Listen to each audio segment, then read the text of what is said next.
நண்பர்கள் அனைவருக்கும் வணக்கம்.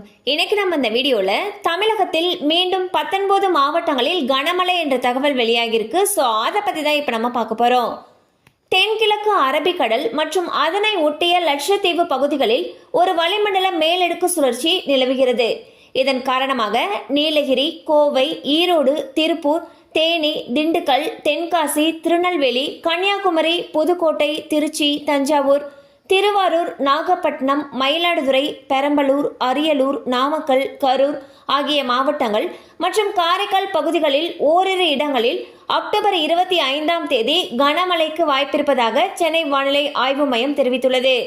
இது தொடர்பாக சென்னை வானிலை ஆய்வு மையம் வெளியிட்டிருக்கக்கூடிய செய்தி அறிக்கையில், அக்டோபர் 23ஆம் தேதியன்று மத்திய கிழக்கு மற்றும் அதனை ஒட்டிய மத்திய மேற்கு வங்கக்கடல் பகுதிகளில் நிலை கொண்டிருந்த டானா புயல் வடக்கு வடமேற்கு திசையில் நகர்ந்து மத்திய மற்றும் அதனை ஒட்டிய வடமேற்கு வங்கக்கடல் பகுதிகளில் இரவு 11:30 மணி அளவில் தீவிர புயலாக வலுப்பெற்றது. அக்டோபர் 25ஆம் தேதி தமிழகத்தில் ஒரு சில இடங்களிலும் புதுவை மற்றும் காரைக்கால் பகுதிகளிலும் இடி மின்னலுடன் கூடிய லேசானது முதல் மிதமான மழை பெய்யக்கூடும்.